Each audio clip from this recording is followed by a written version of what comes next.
Bem-vindos a mais um A Música de Baco, aqui na Universidade FM, mais um programa nesta sequência nesta nova série, com o Luís Mendonça e com o Fernando Guerra.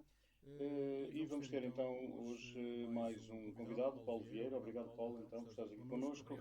Vamos então conversar um pouco com o Paulo e, como é normal, falar da música, falar de vinhos e falar do percurso também. É falar um pouco de tudo. Muito bem. Paulo, a nossa primeira pergunta que a gente tem aqui no nosso programa, o nosso desbloqueador de conversa, é o porquê da enologia. Como é que tu vieres parar a enologia? Muito bem. Então, da parte da minha família, da minha parte materna, o meu avô, neste caso, tinha uma série de vinhas ali na zona das encostas de Loureiro e numa fase crucial da minha vida, que eu tinha que decidir o meu futuro, em termos académicos, eu estava prestes a inscrever-me na altura para Braga estudar ciência alimentar Pronto. Já tinha alguma coisa a ver, não tinha muito. ou engenharia química. Entretanto, como não tive vaga, não tive disponibilidade de entrada, pus como segunda opção o TAD e a Enologia e acabei por desencadear a entrar no curso. E esse foi o motivo principal, em termos familiares. E depois, entretanto, claro, é sempre um embate normal de faculdade, será que é isto, será que não é? As dúvidas. Exatamente. E é verdade que depois começa a desenrolar um bocadinho o bichinho, não é? O chamado o trabalho depois em termos de estágio de vindimas, começa-se a desenrolar os conhecimentos, a curiosidade e a evolução depois em termos nós como seres, como estudantes e mais tarde como técnicos. Como homens também, não é? Como homens, Nós exatamente. entramos como jovem na universidade e saímos, deveríamos todos sair como homens. Ganhar um bocadinho de maturidade. Agora outra questão à parte. Mas estamos a rir porque é uma à parte aqui que agora ando outra vez na universidade, isto não está assim muito famoso para o pessoal que lá anda. Mas isso é outra questão. Tem mudado um bocadinho. Mas já mudou um bocado quando passou de 5 para 3 anos, não é? Em que as pessoas que terminavam os cursos já tinham menos da maturidade, não é? Também ficavam lá menos tempo, primeiro. Menos tempo, não é? Mas agora com tudo isto, a pandemias e o tempo que essas pessoas passaram pela pandemia, Ficaram em casa e a ficaram em casa, traz aqui algumas... E as redes sociais, os telemóveis e tudo isso veio por ajudar um bocado. Mas é uma à parte. É para um outro programa que devemos fazer com o reitor ou com alguém ligado à universidade até para colocar essas questões. Ó Paulo, então e tu em casa, quando disseste que tinhas para a enologia, qual foi a reação dos teus pais? Primeiro, sabiam da existência do curso de enologia? Sabiam o que era ser enólogo? Sim, eles tinham conhecimento disso. Estamos a falar numa altura em que estava a começar a disparar já as primeiras células que tinham sido lançadas na UTAD. Estavam a mostrar já muito trabalho no Douro, já era muito falado do curso de enologia e os meus pais ficaram contentes. Ok, filho, é uma boa solução, parece-nos muito bem e força e coragem, segue em frente. E quando chegaste à universidade, o curso era aquilo que estavas à espera ou esperavas um pouco mais do curso? Qual foi a tua percepção do curso? Do curso em si? Vamos localizar também aqui um bocadinho. Estamos a falar do ano de 2001. 2001. Qual foi a tua percepção do curso nessa altura? Bem, inicialmente foi logo um choque muito grande porque achei as cadeiras, nomeadamente as matemáticas, achei ligeiramente com um bocado de dificuldade. Mas ainda assim é interessante como depois, quando nós sentimos que é o momento de dispararmos, de evoluirmos e de crescermos, a vontade de ultrapassar as barreiras, quer seja as de curso, quer seja as barreiras físicas entre colegas ou entre professores, chega um momento em que isso dispara e de repente acontecem os acontecimentos que é de passarmos as cadeiras e tudo correr bastante bem e finalizarmos o curso já com alguma satisfação, não é? Correto, mas a nível de conteúdo programático, ou seja, pronto, quem vai parar ao curso um bocadinho por ir parar também não tem grande esperança naquilo que vai encontrar, não é? É um bocadinho fruto do acaso. Mas depois de frequentares o curso, sentiste falta de algum tipo de programática ou não? Não sentiste? O que eu senti no curso, sobretudo, é tudo muito de leve, tudo muito superficial. Dão-nos tipo só apenas uns cêntimos para nós vermos como é que são os cêntimos, mas no fundo não se vê nada, não se vê notas, não é? Foi isso que eu senti, sobretudo nas cadeiras mais práticas. Sobretudo, não tanto com a microbiologia, mas se calhar na parte de análises sensoriais, mas cadeiras que se calhar eram fundamentais para nós, era tudo muito leve. Entendes? Sim, uma componente prática mais pequena de qualquer, se calhar, hoje em dia, pronto, e que devia ser mais profunda, talvez, não é? E dos teus colegas de curso, tens alguma percepção se eles ficaram ou não a trabalhar no curso? Se estão quase. No curso não, na área, peço desculpa. Se estão quase todos a trabalhar na área, se não estão. A grande maioria, sim. É? A grande maioria da minha geração. Estamos ali a falar da minha saída em Algures em 2007. Estão todos a trabalhar praticamente, menos um ou dois. Mas a maioria está. Ainda foi de uma boa altura, não é? Ainda foi de uma boa colheita. Agora está mais difícil um bocadinho. Pelo que a gente ouve e pelo que a gente vê, está um bocadinho mais difícil. E de Vila Real e das noites de Vila Real, o que é que tu te lembras? Dos tempos de estudante. Basicamente era sempre a mesma coisa, que é Pioledo, que não saímos dali, não é? E de vez em quando Andrómeda. Ainda existia a Andrómeda na altura. Nos dava algumas saudades, não é? E é rítmico e tudo isso. Era mais ali a parte do Pioledo, pronto. E uma música que te faça lembrar os teus tempos de estudante? É que eu me recordo mais, sobretudo por causa dessas mesmas noites, é uma música da Kylie Minogue, que se chama Can't Get You Out of My Head. Can't Get You Out of My Head, então aqui na Universidade FM. Até já.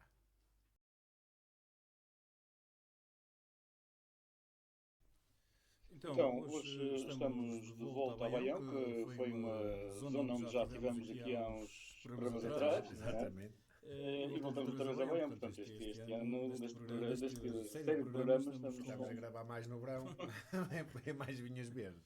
Então vamos continuar a conversa então com o Paulo Vieira. Exatamente, Paulo, vamos continuar a conversa e vamos começar por falar um bocadinho deste vinho que nos traz este primeiro momento de degustação, que é o Quinta da Ermida. Fala-nos um bocadinho deste vinho que estamos agora aqui a provar.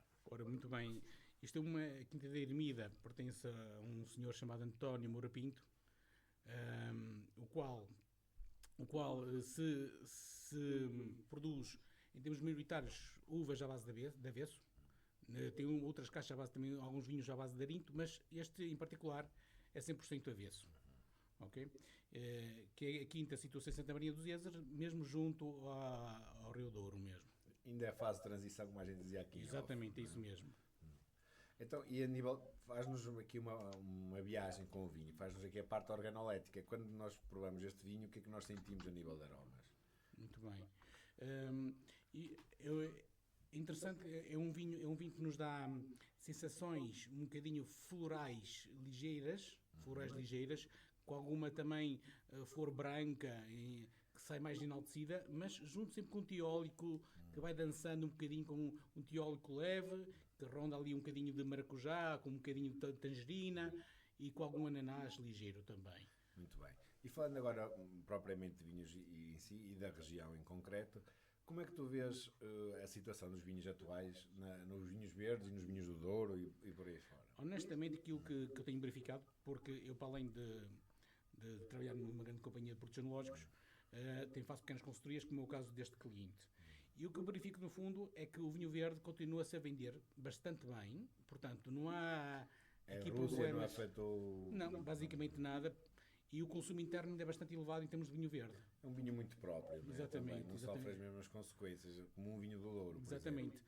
Ao contrário, a região do Douro, aquilo que consta durante os meus percursos laborais, verifico de facto que há altas dificuldades de venda, que está tudo um bocadinho aos gritos, digamos assim, não é? Pois, está tudo com medo, na garganta. muito medo, sim. E falando de coisas melhores, e o futuro? O que é que prevês a nível de vinhos verdes, o perfil? Porque foi uma discussão que tivemos a semana passada no UVA, o Festival de Vinho Verde de Amarante, acho que é assim que se diz. Sim. O universo de Vinho Verde de Amarante. Acho que foi assim um bocadinho, nós tivemos vários convidados e cada um tinha a sua opinião. Porque uns diziam que este perfil que nós estamos agora a ver é o perfil que devia ter o vinho verde e outros diziam que isto não tem nada a ver com o vinho verde.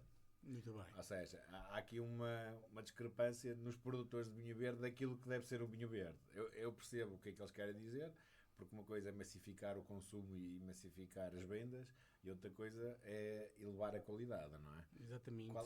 Nesta vertente, e ainda pegando um bocadinho nesse assunto, qual seria a tua opinião a nível de perfil de vinho verde de futuro? É interessante que eu acho que ambos os perfis de vinho, ou ambas as tendências de vinho, têm tudo na mesma para existirem ou coexistirem. Porque, no fundo, há um consumo ou há um apreço muito derivado em relação a cada tipo de vinho.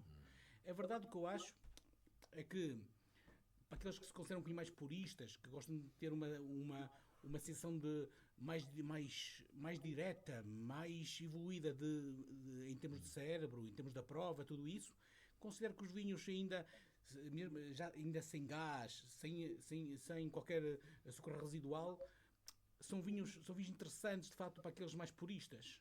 No entanto, o grande mercado, o grande consumo, ainda continua-se a basear em vinhos com bastante gás e com algum açúcar ainda. Sim.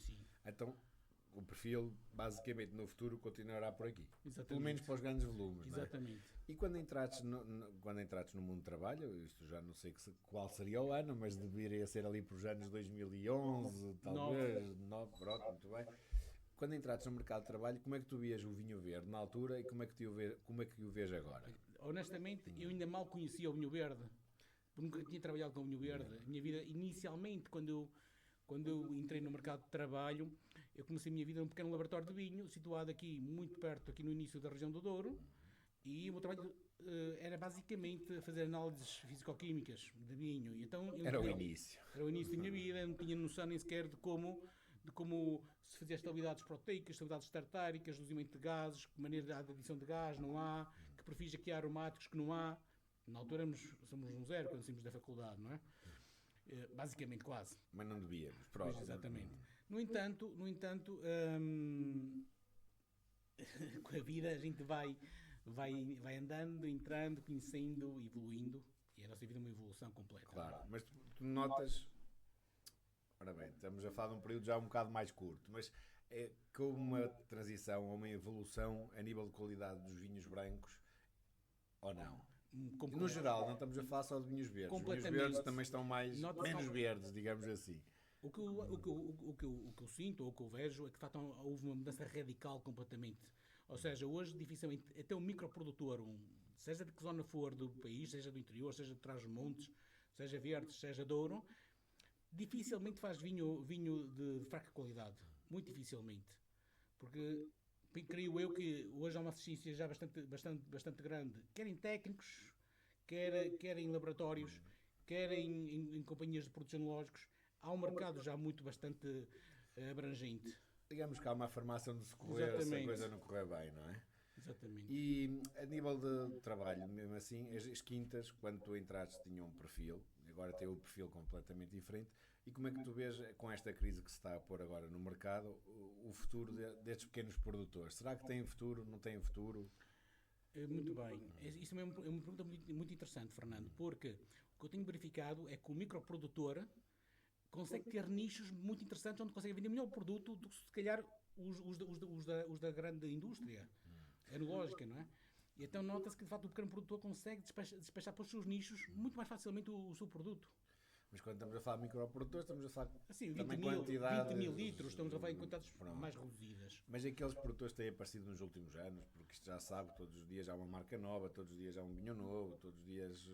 E antevê-se ou não um bom futuro para estas casas? Eu creio que o multipluralismo de marcas prejudica altamente o mercado. Porque muitas vezes há uma casa que tem 20, 30 marcas e isso não ajuda nada à existência de ter mais um vinho na rua. Eu acho que isso devia ser um bocadinho mais controlado, mais apertado, não ter tanta coisa, de modo a que podemos ter produtos um bocadinho mais diferenciados, porque senão há repetição de muito tipo de produto quase ou muito similar ou igual praticamente. Muito bem. Então, se tivéssemos que fazer um filme perante esta evolução, um documentário dos vinhos até agora e das casas e do futuro e do passado, teríamos que escolher uma música. Que música seria? Eu creio que sim, é uma música que já é muito experimentada, já correu alguns documentários interessantes, que é uma música que é original de Carlos Paião com a Cândida Branca Flor, mas é uma versão um bocadinho mais recente, que já não é tão recente quanto isso, que é da Marisa Liz, quando ela ainda pertencia aos Dona Maria.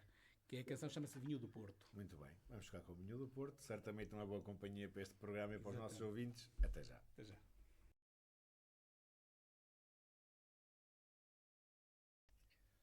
Ora, voltamos então depois da música aqui à conversa e agora também com um novo vinho. Exatamente, e depois da música Vinho do Porto, não vamos beber Porto, vamos ver uma coisa completamente diferente. Estamos agora neste momento a ver um espumante. Paulo, vais-nos falar um bocadinho deste espumante e para quem nos ouve em casa, que são aquele ouvinte que não está muito habituado a isto, muitas vezes, não é? Explica-nos um bocadinho qual é o processo de fazer este espumante. Espumante clássico, espumante Charmat, levedura encapsulada, não é? Fala-nos um bocadinho do processo completo, digamos assim, até ao perfil propriamente do vinho dito. Assim. Muito bem. Neste caso em concreto, este espumante trata-se de um espumante monovarietal, no qual é uma casta muito intrínseca, aliás, à zona de Sourico de Basto. E normalmente é uma casta já com muita natureza, com muita mineralidade e com muita acidez. Até que isto é de um produtor ali local, chama-se Maria Bastos, uma senhora já assim muito simpática e velhota, mas quem toma conta da vinificação é um jovem bastante grande, chamado... Bastante grande. Só uma maneira simpática. Sim, um rapaz muito alto mesmo, Okay. mesmo muito alto, que se chama Luís Teixeirinha, um abraço para ele.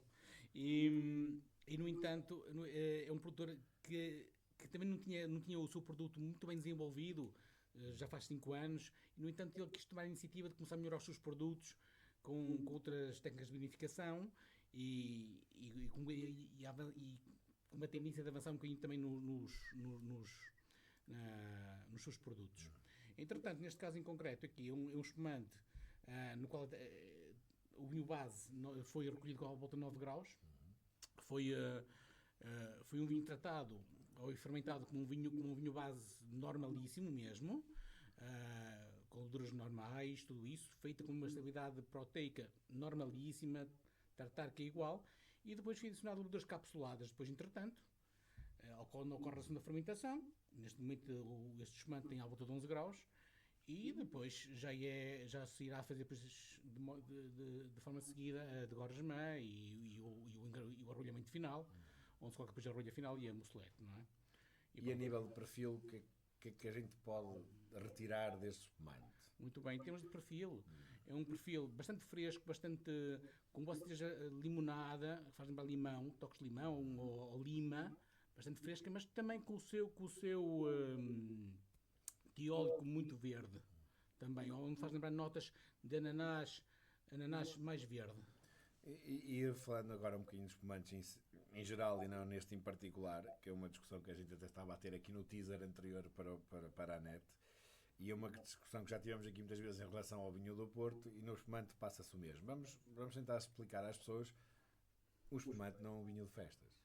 Não, de facto, principalmente no meu ponto de vista. Também é de festas. Também é de festas, é? Mas para mim, sobretudo, é uma bebida onde se consome mais no prato diário, onde se consome com comidas mais gordurosas, um bocadinho com pratos mais robustos até. Um leitão, um cabrito, um borrego, com pratos bem interessantes, ou até com um bom bacalhau também bastante recheado com natas, ou de todos os géneros também. Sim, isso é outra questão, porque muita gente associa aos brancos. É peixe E os tintos é carne. Mas hoje em dia estamos muito longe disso. Não é? Exatamente. Muitas vezes não bate a bota com o perdigota muito bem, não é? O perfil do vinho é que casa com a comida em si, não é a tipologia do vinho. Exatamente, isso mesmo, concordo. E eu acho que podemos fazer aqui uma força, porque o espumante em Portugal está num patamar já bastante elevado. Em termos de vendas, sim. Antigamente, nem estou a falar de vendas, estamos a falar de número de marcas e de qualidade, porque antigamente, não vamos falar em marcas, mas os espumantes que havia era o que havia, não havia mais que aquilo, não é? Carregados de açúcar e carregados de gás, que era um produto que realmente era para o Natal, para a passagem de ano, para o aniversário ou para a Páscoa. Hoje em dia o espumante é feito como um produto premium, para dar uma mais-valia a um vinho branco, não é? E que não é, lá está, não é só para abrir uma vez por ano. Sim, e basta ver que antigamente, quando havia só apenas essas pequenas 3 ou 4 marcas distintas no mercado, normalmente os nossos ancestrais, os nossos avós, os nossos pais, guardavam as garrafas na sua prateleira e estavam ali 4 ou 5 anos. Não se bebia. E depois, quando consumiam, já estavam todas danificadas, portanto, já não tinha, a rolha não tinha qualquer elasticidade e todos oxidados, não é? E muita gente prova isto, afinal não presta, não é? É um bocadinho por aí. E pronto, portanto o nosso conselho basicamente é bebam espumante, não é? Exatamente. Pronto, e falando de outros vinhos, Paulo, tu enquanto consumidor, nem diria enquanto consumidor, tu enquanto Paulo, que tipo de vinhos preferes? Preferes o moderno, preferes o clássico? Que tipo de vinho é que o Paulo em casa, para os nossos ouvintes perceberem, que tipo de vinho em casa o Paulo bebe? Eu quase sempre, todas as minhas refeições, não só em casa, como bem quando estou com os meus amigos no restaurante, porque eu corro todos os dias restaurante, basicamente, porque a minha vida é sempre andar na rua. Então, em termos maioritários, é quase sempre vinhos à base de branco e rosé. Okay? Só mesmo no inverno que consumo algum tinto, Mas no resto do ano todo Acho que isso está a tornar assim um bocado global. é branco e rosé, e sobretudo brancos e rosés com boa acidez, sobretudo, com boa frescura, que saibam bem e que não enjoem, que não se bebam só um copo. Que saibam bem consumir mais um bocadinho. Sejam gastronómicos. Mas sobretudo que não sejam muito alcoólicos também, que é um pouco perigoso para os nossos momentos atuais também. Não é para, Agora, nós, não é? para a nossa carta, para quem precisa. Sim, mas para tudo, o nosso trabalho, para tudo. Não convém. E pronto, agora falaste no álcool e eu tenho que pegar nisto porque é uma coisa. Olha, hoje até havia uma apresentação que eu nem pude ir na universidade. Isto de desalcoolizar vinho tem nexo ou não tem nexo? A mim parece-me que faz sentido. Aliás, eu passei a minha semana passada a fazer testes de alcoolização. Ok? E a mim é muito interessante porque até perfis de vinho, geralmente já não tinha alcoólicos, estamos a falar, sei lá, um branco com 12 graus, 12,5, 13 graus. Ok, Pronto, pode ser considerados normais. Mas imagina que tens um vinho desse, nesse caso, que já com toque de acidez, que tu não consegue fazer ajustes químicos, nenhuns mais, e que se calhar o mercado está-te a pedir um vinho ligeiramente mais, com menos álcool, mas que sobretudo que se enalteça a frescura. Neste caso, desalcoolizados pode ser uma boa solução para esse efeito, porque vais conseguir ter uma melhor acidez, com mais equilíbrio de boca e com menos álcool. Se me permites, pronto, lá está, mais uma vez os nossos ouvintes não estão dentro da área, eu estou, mas a pergunta teria que ser feita de outra forma. Então, mas se nós queremos um vinho com determinado grau, certo? Porquê que não fazemos a vindima antes? Para estarmos mais perto do grau que queremos. Muito bem. E como é que, uma vez que já referites aqui que estiveste em testes a semana passada, como é que se desalcooliza um vinho? Também temos que explicar em casa Muito um bem. bocadinho este processo, não é? Em primeiro lugar, não é fácil tirar a parte aromática com pouco grau, com uvas com 7 graus, nem com... Certo, mas também não estamos a falar de fazer vinhos com 7 graus, que isso para mim Mas com 8 ou com 9... na não é tão... designação nem deveria ser de vinho. Sim, mas mesmo com 8 ou com 9 ou 10 graus, às vezes não é fácil tirarmos a parte aromática bem definida, ou temos uma acidez correta, não é? No entanto, o teste, fazer desalcoolização, normalmente pode ser uma prática que pode resolver alguns problemas ou algumas deficiências da parte de alguma casta ou algum vinho em particular. Como é que normalmente são os métodos de desalcoolizar? Normalmente é sempre com uma troca osmótica, ao qual pode ser feita através de uma membrana, Osmose inversa. exatamente, à base da osmose inversa, que pode ser feita com um aparelho único, ou pode ser com uma membrana, ou com uma membrana molecular sobretudo, no qual há uma permuta, na qual o álcool vai para uma parte da água, do circuito de água, a água não vai diretamente tocar no vinho, porque desalcoolizar com água não é correto. Isso é o que se fazia antigamente. Exatamente, não é correto. Alcoolizava-se com aguardente, desalcoolizava-se com água. E, portanto, esta troca de osmose, no qual se desconverte o álcool para a parte da água, normalmente uma água que também tem algum sulfuroso para não oxidar o circuito do oxigênio do vinho, e o vinho fica sem esse álcool que vai para a água, normalmente.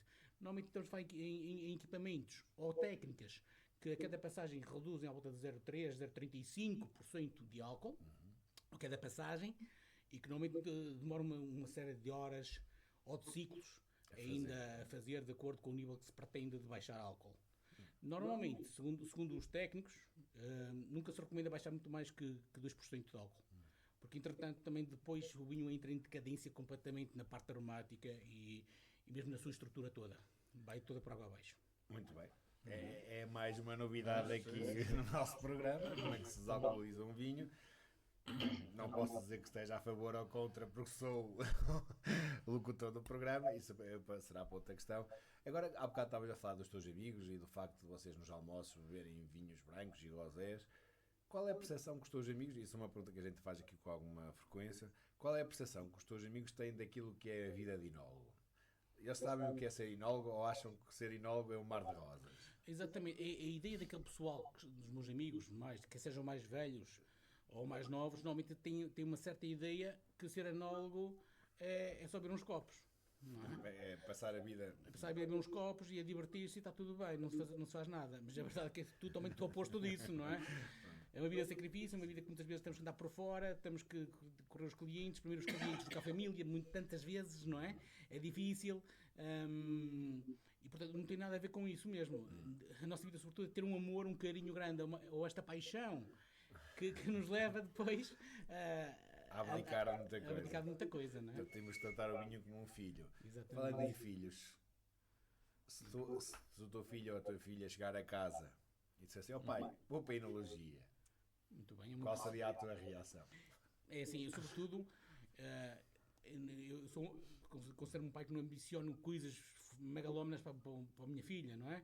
Neste caso, eu só quero que ela cresça como uma criança normal e que um dia faça aquilo que a faça feliz. Mas sendo mulher ainda acho que é mais difícil. Se chegar a casa e disser, pai, eu quero ser inóvel. Não me importaria nada, ajudava a 100%, É? a 1000%. Sim, completamente nisso. Muito bem.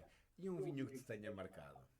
Um vinho que me tenha Um vinho que marcado. tenhas bebido e tenhas dito, é isto que eu quero fazer. Ou seja, é este patamar que eu quero atingir, é nesta direção que eu vou. Muito bem. Há bocado o Fernando fez uma pergunta bastante interessante, que era quando é que comecei a tomar contato com vinhos verdes, não é? Exato. E tudo isso. E é interessante que foi numa fase, quando nós vamos muitas vezes para a essência do vinho ali para o Porto, não é? Para o Paço da Bolsa. Foi aí sobretudo que tive noção de provar aqueles vinhos ali de Melgaço, a ter sensação, assim, a estimular-me o meu cérebro de modo, ok, eu gosto mesmo disto, não é? Okay. É interessante que o nosso cérebro, quando é bem estimulado, leva-nos a mundos interessantes nisso. E foi por aí que desencadeei-me depois agora a procurar mais, trabalhar muito mais com vinho verde do que aquilo que eu fazia. Muito bem. E se tivéssemos que acompanhar então um vinho verde, um grande vinho verde, com uma grande música, qual seria? Muito bem. Uma música que também te tenha marcado. Olha, para mim é um pouco difícil. Com bom vinho verde, porque não é aquela música mesmo vinho verde, é? Vinho verde. Exatamente. Vinho verde. Então vamos chegar com vinho verde aqui na Universidade da FM. Até já.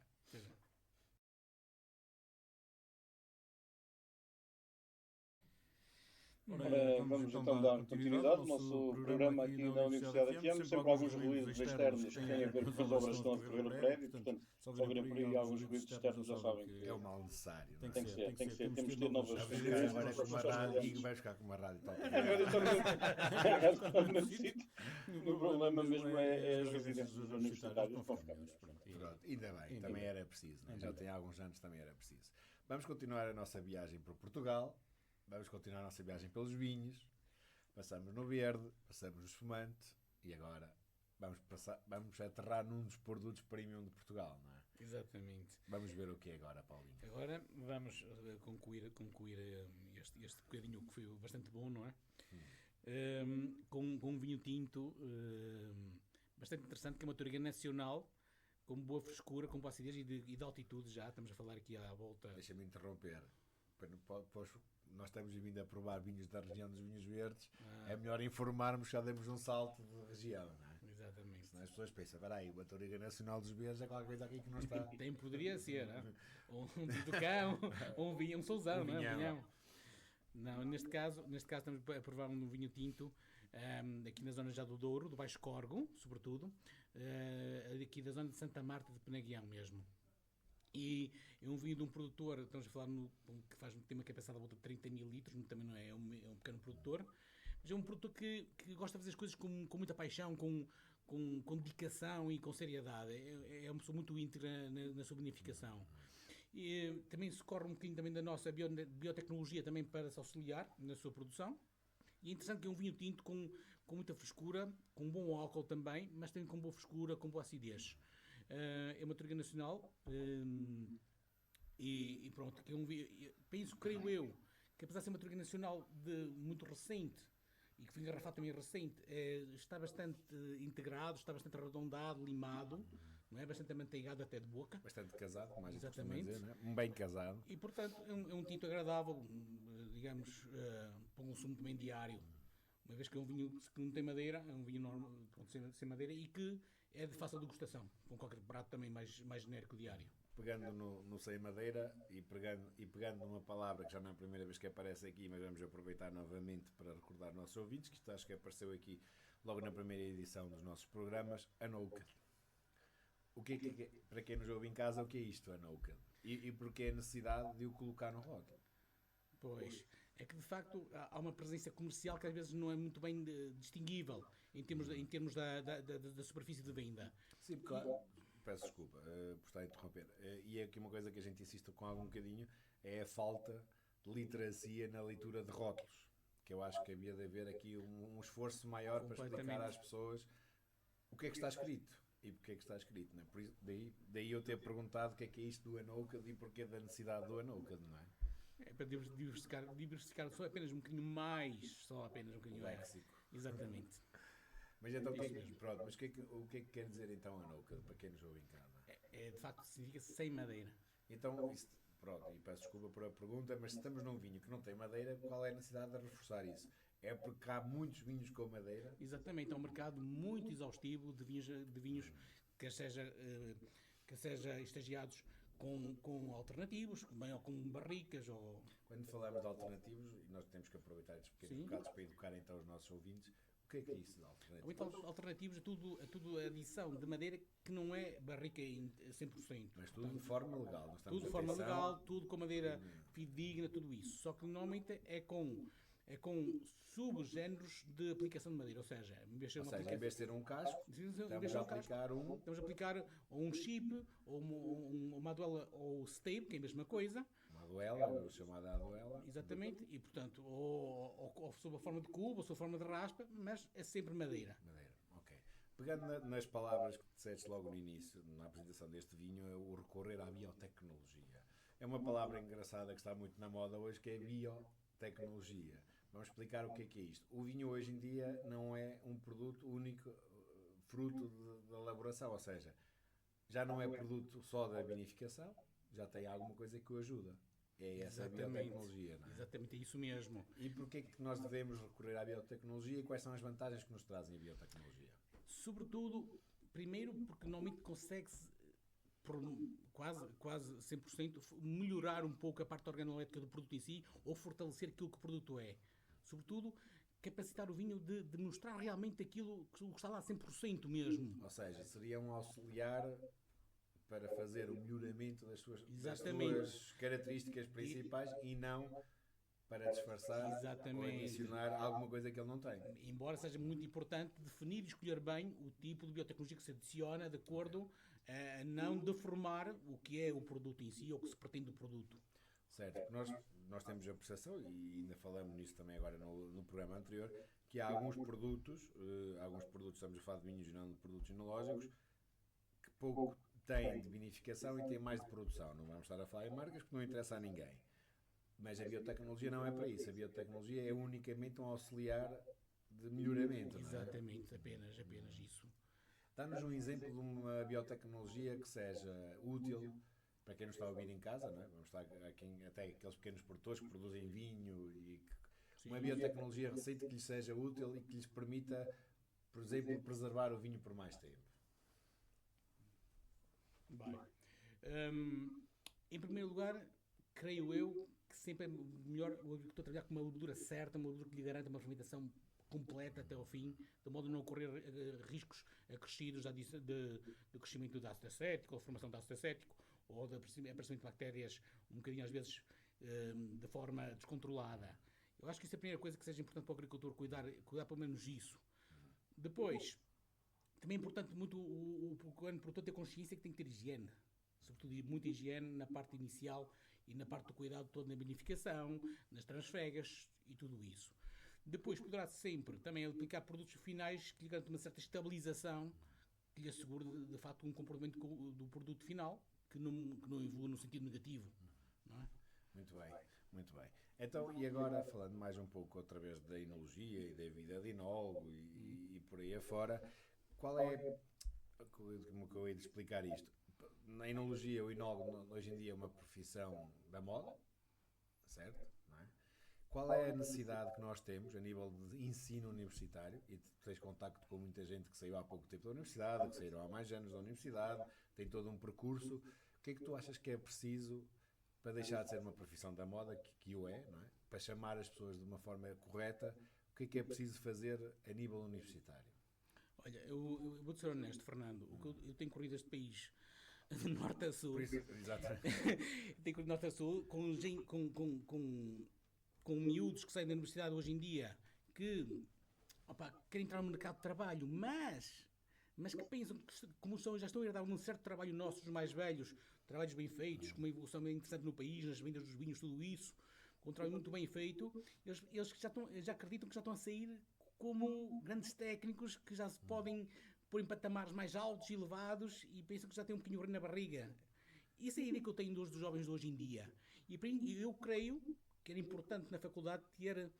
Opa, se calhar aqui já estamos a entrar, não na formação específica das áreas das cadeiras de enologia, mas se calhar, de facto, a questão da educação toda que está a ser levada neste momento. Quer dizer, é um descontrole enorme com a geração que está a ser para o mercado.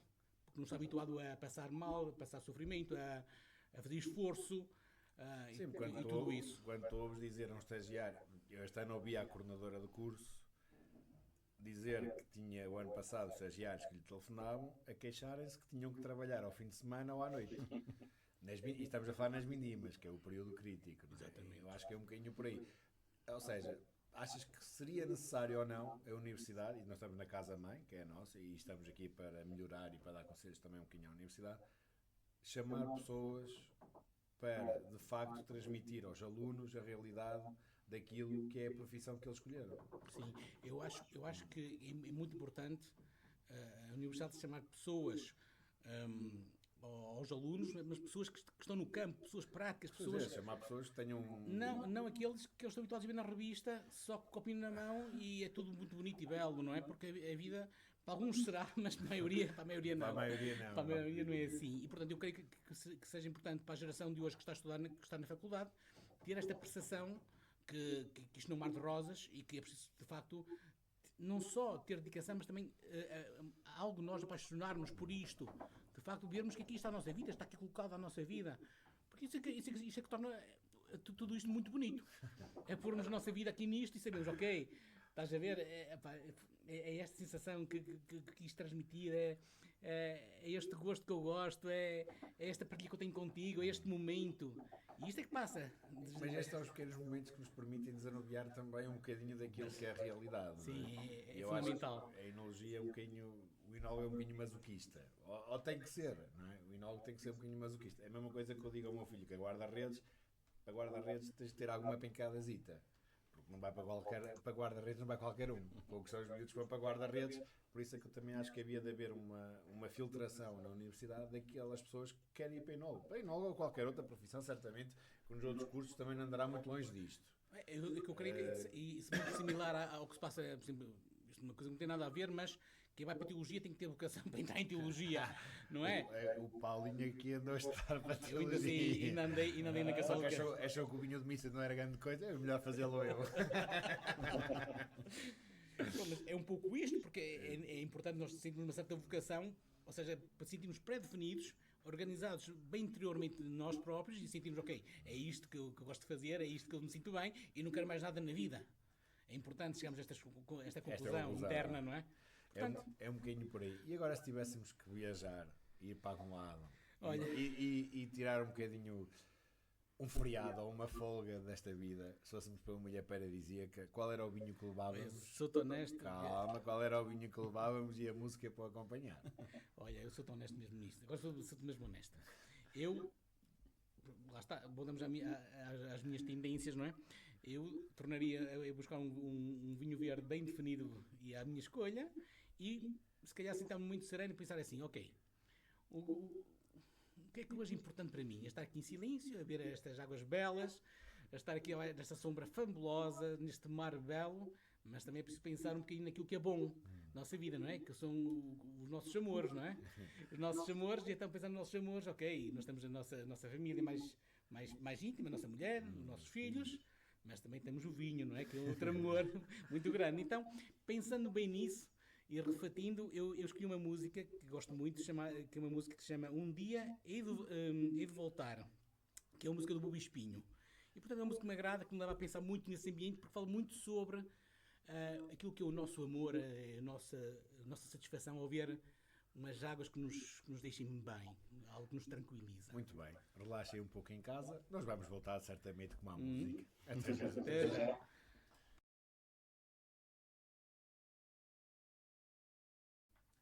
E Estamos a chegar então ao fim deste nosso sexto programa, a música de Baco, nesta nossa nova série de programas aqui na Universidade FM. Quarta temporada. Hoje com o Paulo Vieira e antes de irmos à parte da troca das garrafas, sempre aquela parte do mito ou verdade. mito ou verdade. Hoje até é relativamente fácil. Paulo, o vinho verde não, peço desculpa, o vinho tinto faz ou não melhor que o vinho branco? É mito ou é verdade? Olha, para mim, e depois posso justificar porquê, mas para mim, Não, convém até que justifique. para mim é mito. É mito.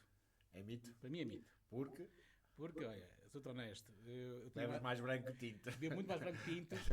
Convém convenceste. Há 2 anos atrás tinha o açúcar altíssimo e atualmente tenho o açúcar baixíssimo, portanto, recomendo que bebam o vinho branco com força.